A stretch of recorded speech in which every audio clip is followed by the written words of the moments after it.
It's Halloween. It's a time for spooks and ghouls and all things frightening. So today we're going to be talking about the Republican Party. Now I know it's low-hanging fruit to make fun of Republicans, but they're just so weird. I mean, both American political parties are filled with weirdo elites and pundits, but the Republican Party, especially under Trump, seems more cult-like in its worship of American values. And what really solidified that for me was the proliferation on Facebook and Twitter under the Trump years of these musicians that cater specifically to conservative identities. Keep America great. And now there's always been a contingency of weirdo Trump supporters who write songs or raps about their love for the Republicans. But thanks to the internet, some explicitly Republican rappers have gained more credibility. People like Gone or White Boy Tom McDonald. Which, believe me, we'll get to eventually on this channel. But I want to see where all of this started, and the earliest example I could find of an explicit pro-Republican rapper was in the 1990s with one Mr. TRQ, The Right Question. Now, TRQ was a rapper, but he was never really like a serious musician, from what I gathered. He was more just like a pundit. He was essentially just like a gig worker who would play right-wing or Republican rallies, with his whole gimmick being that he was a rapper, a pro-America rapper. Now, what that plays out as, I can't really dissect all that much because TRQ never actually put out any recorded material. He was mostly just a live performer. However, what I did manage to find was one appearance that TRQ made in 1992 on The Hot Seat with Wally George. And that's what we're going to be looking at today. Now, Wally George was kind of the peak of trash conservative Christian television. It was the type of show where they'd get like an atheist or a leftist on just so the audience could yell at them. There are the Rockefellers. However, since TRQ was a pro-Republican rapper, this is one of the few appearances by a guest on the Wally George show to get an absolutely rave reaction from the audience. So that's pretty much all the context that we need for this. Let's take a peek at TRQ's appearance in The Hot Seat. And for the record, any seat next to Wally George is the hot seat.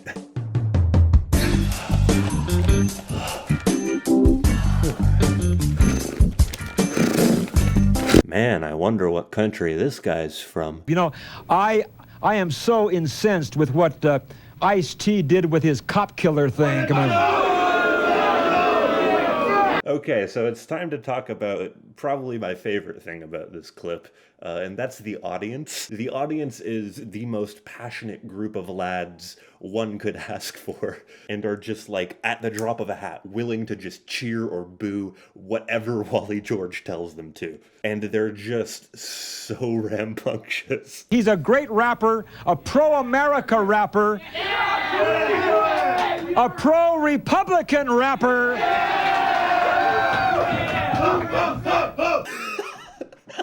I mean, that's just great. I want this now. I want this in every single one of my videos, just to have an audience I turn to be like, how about those Republicans, huh?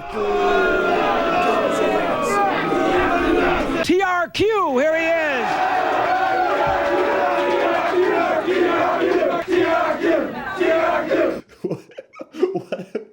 What are these signs? Oh no. Did people make these at home, or were they handed like a Sharpie and some 8x10 paper at the door? Like, here, make a sign. I feel like the Wally George show needs some better production design, especially since this seems to be filmed in like my high school drama room. Okay. Thank you. What the fuck? He has a gavel? The audience is getting too loud. Hey, quiet down. So there's a super uncomfortable moment, like right at the beginning of the interview, where an audience member actually starts yelling out like white nationalist phrases at TRQ, because, you know, the Wally George show just attracts the best people. And I didn't want to put any of that in this video, so I'm just going to skip to how Wally reacts to the situation. Hey, who said that? Hey, one more word out of you, pal, and you're history. Yeah, Wally, you show that guy his place by giving him a stern warning.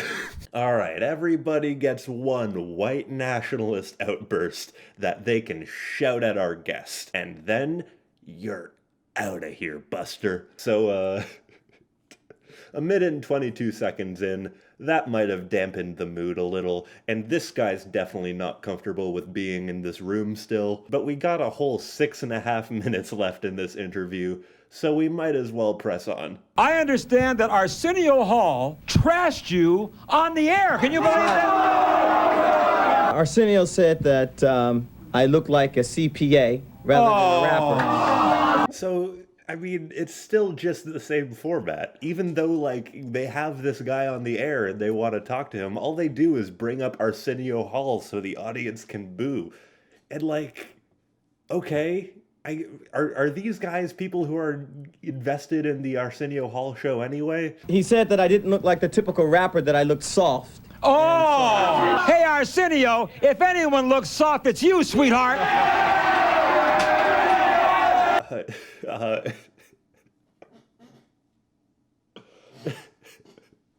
Hang on.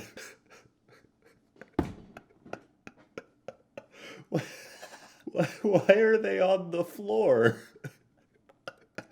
What is this, a summer camp? Did they run out of chairs? Did they sell more than they could seat at the Wally George show? Oh, this guy's just bored now. He's not even uncomfortable anymore. He's just sleeping. I mean, understandable that he fell asleep. It is a room full of white noise. I can't get over this. This is just a room full of angry conservatives sitting cross-legged on a floor, booing Arsenio Hall, who isn't even there. We don't know anything about this guy yet. We haven't even heard the rap yet. He hasn't talked anything about his music. He's really just bringing up the fact that people don't like him, which, I mean, I would hate if people introduced me that way. Yeah, this is Alex. He makes internet videos. He's a bit of a tryhard, and they've really gone downhill since his Ringo Starr one. This is the song he was asked to perform. It's called We Are Americans. We're going to hear it. Now, I feel sorry for this audience because they have just spent this whole interview just giving it their all, turning it up to 11 and just fucking yelling at everything Wally George has said so far. They're so rambunctious and they're so loud, and they're gonna have to bring that energy to what is probably the weakest rap song I have ever heard. And this might as well just be the official music video. Okay, play it, and here we go. Here we go. America, God shed his grace on thee. We are American. Come on, say it. We are American. Some black, some white. Some black, some white. Some red, some brown. But all Americans. Yeah! I'm an American, red-blooded, one bona fide citizen. And I'm proud to be called a Republican because I love this nation I'm born in. And I'll fight for the truth that I must have been because I love this country that I'm living in. Are you with me, my countrymen? We are American. Oh no, they're trying to dance to it. It's so rough. So that's the Republican base. That's what they were up to in 1992. And in many ways, it's an apt visual metaphor for where they're at right now. You know, firing off of blind emotion, cheering for figureheads, and booing liberals, sitting in a room with white nationalists and not kicking them out. And this is what you're up against. It's these guys. It's this room of people, except there's millions of them, and they all vote. All of these guys vote. All of these guys are voting, and guess what? It ain't for Democrats. And then what do you guys think about President Trump? Huh? Do you like that guy?